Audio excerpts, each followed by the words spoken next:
Hi, this is Dhiren and I welcome you to this edition of Let's Talk presentation on who would be a better global leader out of Harris and Trump from the world economy standpoint. As next US president will definitely have a role to play in shaping up the world for the global citizens. So please do stay with us throughout this video. Thank you very much for watching this out. The US president election in November is critical for many reasons. At stake is not just the survival of American democracy, but also sound stewardship of the economy with far-reaching implications for the rest of the world. A major uncertainty looming over the global economy is who will be the next US president. While the United States have only 5% of the world population and it contributes just 15% of the global value. However, its role in shaping up the world economy is unmatched, unparalleled. Given this trade policy of the next administration, whether led by US Vice President Kamala Harris or former President Donald Trump, will undoubtedly have significant spillover effects. We know that Trump is likely to do one, raise US tariff on imports from China to 60% and also impose a 10% tariff on imports from all other countries. These policies would definitely hurt Chinese exports to the US the most, but many other countries, US exports would also decline. Now, a few those providing substitutes for Chinese goods might be benefited to a certain extent. Economies that depend on supply chains that include China would also suffer. Many South Korean and Japanese firms export parts and components to China, where they combined with China-made parts and components and possibly assembled there into a final product and then export to US or anywhere elsewhere also in the world. So all this, if the tariff is hiked, is going to impact. How? Please continue with us in this presentation. So because that implies, if that happens, that any reduction in Chinese export to the US would translate into a reduction in export from Japan, South Korea and others like them. Efforts to bypass the problem by shifting supply chains to India, Vietnam, and anywhere else might partly offset this risk, but such solutions are likely to be both costly and incomplete because China's manufacturing infrastructure is unparalleled in the world, and that is what it is leveraging. So China, wherever it is importing from, or the countries which are exporting to China their components, what China does is it assembled with its own parts and components and translate into the final product and then ship to US and around the world. So all these things is going to impact if this tariff goes high by the Trump administration, if Trump comes in as a president of the United States. Further, the effects of the Trump trade shock would not end here. If the tariffs hamper growth in China, Chinese demands for imports could fall, dealing yet another blow to economies for which China is a leading trading partner, such as Japan, South Korea, South Asian countries. Trump's proposed tariffs would also have two obvious effects, neither of which is desirable for the US or the US economy. First, if those tariffs comes in, those tariff hikes comes in, they would act as a drag on US exports to many countries because the overall US trade deficit is determined less by Americans' own trade policy than by a shortage of US national savings relative to investment. Given that Trump's proposed tariff would be unlikely to raise US savings significantly, a reduction in US imports would be matched by a reduction in US exports as well.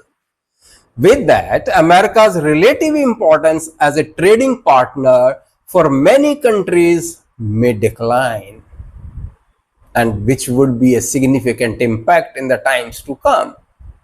Second, Trump's tariff would undermine the world's economic order that the US led the way in creating. The Trump's measure would violate America's legal obligation under the World Trade Organization.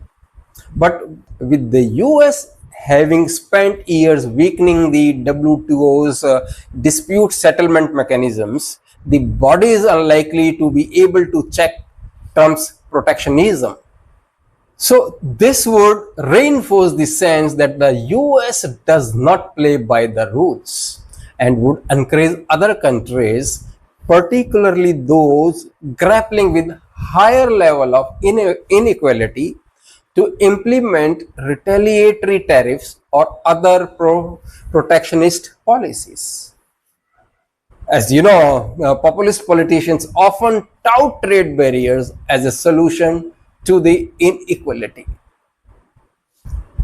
whereas the contours of Harris' likely trade policy are less clear. Let's be very upfront. One can imagine her upholding US President Joe Biden's approach to trade, which is slightly less erratic than Trump's, but remains a blight on Biden's economic policy legacy. In fact, a continuation of Biden's policy will still advance America's relative decline as a trading country, but years not as quickly as Trump's tariff would. But then there is another possibility. Taking inspiration from two other recent Democrats, President Barack Obama and Bill Clinton, Harris might seek to revive US leadership in global trade, at least by rejoining the Comprehensive and Progressive Trans-Pacific Partnership (CPTPP) with Australia, Brunei, Canada, Chile, Japan, Malaysia, Mexico, New Zealand, Peru, Singapore, and Vietnam. The CPTPP revolved from the Trans-Pacific Partnership, an agreement that Obama spearheaded but was never ratified owing to Trump's 2017 decision to withdraw from it. And it was really thanks to Japanese leadership that the CPTPP was ratified in the following year, 2018. It was because of their efforts which got ratified. So Harris must be able to explain to the American public that tariffs are self-defeating, as they raise the cost of living without creating new jobs for American workers. So because what Trump is pushing hard is the tariff would cut down the China, but what is going to be the wider impact? Harris' campaign must cover that aspect, so that American voter is aware what are the pros and cons for reducing or putting the tariffs on China or any other country, because it is going to be a catch-22 situation for the economy, not only for America but for the world. If she continues a relatively open trade policy with domestic redistribution, she may usher in a global trade revival that boosts the US economy and enhances US global leadership. With Trump, by contrast, there is a little reason to expect anything more than another negative shock to global trade, resulting in far more losers than winners.